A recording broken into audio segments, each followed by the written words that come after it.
Hey, boys and girls, and everybody else. I keep getting asked these two questions. One, why are you going to be voting for Joe Biden in 2024? And two, why do you think Trump is a horrible person who should be removed from the ballot in 2024?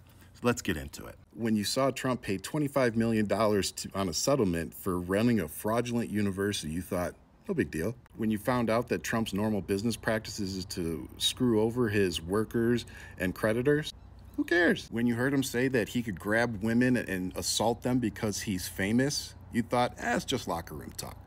There's a whole list. Oh, and that time that Trump lied about seeing thousands of Muslims celebrate after 9/11? And when Trump said that he could do this to someone in public and not be prosecuted, everybody said, yeah, that's probably true. I mean, me personally, I like presidents and public servants who don't make fun of disabled people. And me personally, I teach my kids that reading is very important. So for someone to say they don't have the time and being the president, yeah, that's not a good example. And after the Central Park Five were let out of prison, he doubled down on his comments and said that they should still be there.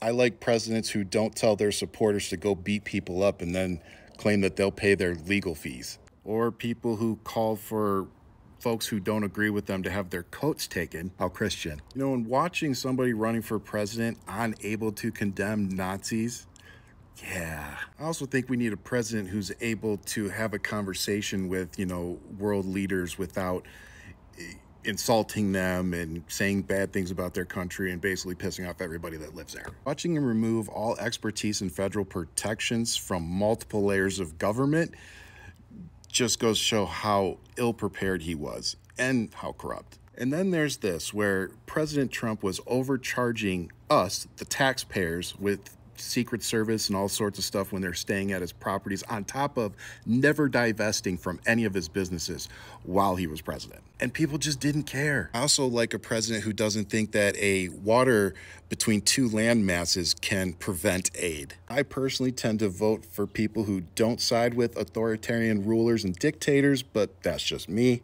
I won't forget the 5,400 children that Trump split at the border, but, I guess other people do. Like, seriously, I don't think you understand how much Trump robbed from the American people while he was president. Like, it's insane. I also tend to vote for people who don't rob people on their deathbed of donations by tricking them and automatically checking a box that says recurring donation. And one of the reasons I always said that Donald Trump should never be let anywhere near the White House is because he was never a good businessman. And it's evident by the national debt he built while in office. Yeah, no, we don't need more of that. I mean, in 4 years, Trump had 3 of the worst years ever. $7.8 trillion he added to our national debt. I also like people who don't spend almost a year out of their presidency golfing. I like politicians who follow through when they say things like they will provide the best healthcare Americans have ever seen, while instead 2.3 million people losing healthcare. Then there's that time that Trump said, it's only 15 people and soon it'll be down to 0 after losing like 400,000 people his last day in office. We want more of that? Let's not forget about January 6th when Trump supported this. Again, I like politicians who follow through on saying things like they would financially support the January 6th defendants and who don't want to pardon domestic terrorists. I mean, how are you going to vote for somebody whose own AG came out and said that his claims were BS? I mean, even his own party came out and said that that's what he was doing. Shout out to Rusty Bowers for doing the right thing at the right time, by the way. And while I know Biden had a few documents that were found and turned in, I think we can all agree, or at least most of us can agree, that 70 plus boxes of classified and secret material is a little different. Like, seriously, I don't know how anybody could vote for this guy after knowing the kind of information he took. There's also a Russian binder missing. They don't know where it is. And it came up missing around Trump's last day in office. Right around the same time that the Saudis gave $2 billion to Jared Kushner. Just saying. And I hope you remember that time that Donald Trump told Richard Donahue to just say that the election was corrupt and leave the rest up to us and Republican congressmen. For all you January 6th supporters out there, let's not forget that time that Donald Trump said, I don't care if they have weapons, they're not here to hurt me, let my supporters in. That sounds like he knew exactly what the fuck was about to happen. And dude reportedly reached in the front and grabbed the steering wheel trying to tell the Secret Service that he wanted to go to the insurrection. And Secret Service said, no. You know what they didn't find in Joe Biden's garage or in his office in DC or anywhere else? Foreign nations' nuclear capabilities. And then, all the people out there talk about snowflakes and liberals and this, that, and the other. I don't see Joe Biden or Democrats throwing dishes of spaghetti and ketchup all over the walls. Those Adderall fits can be nasty. I mean, how many times does Trump have to side with Russia and Putin for us to get the hint? Again, I tend to vote for people that don't participate in jury tampering, trying to cover up for their insurrection. Again, maybe just me. I don't like people who think there's room for white nationals anywhere in society. There's not very fine people on both sides.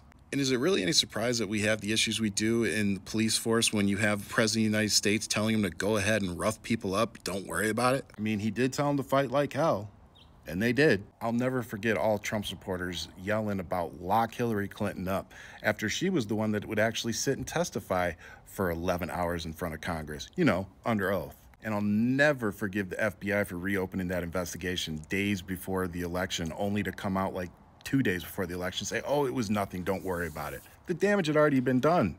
And it was covering up for all the shit that Trump was doing with Russia. How can you vote for that? The pardons, too. You need to go look at the pardons. They're on my Twitter page. If you look at who he pardoned, it's very evident the kind of people that are behind him. I tend to vote for the guy that can walk across the street to a church without, having protesters and shit gassed. As a veteran, this one always upset me because I'm never going to vote for somebody who called the Americans who died in wars losers and suckers.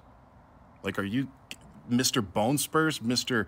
5 deferments? Are you kidding me? And I could be wrong, but I have a feeling we're not going to hear Joe Biden tell Proud Boys to stand back and stand by. And how many Proud Boys have gone to prison since January 6th? Yeah, I rest my case. Trump endorsed executing Antifa. And me, I think we should go back to the old ways of how the founding fathers dealt with traitors. And finally, that time in 1991 where Donald Trump's dad sent a lawyer into his casino to buy $3.5 million in chips and just walk out with them and never cash them back in so that his son could pay a loan that was coming up. Yeah, and he just got away with a little slap on the wrist of $30,000. Imagine if Donald Trump had never gotten away with all that crap over decades. We may not be dealing with this crap right now. At the end of the day, those are the many reasons that I'm gonna vote for Joe Biden in 2024. Because if it's between those two, no question. And if you're on any of my social media and you're in my comment sections complaining, I don't care what side you're on, make sure you get out and vote, okay? Because I don't wanna hear it if you don't vote. So I'll leave you as I always do with much love, keep fighting, and what are we gonna do? That's right, vote.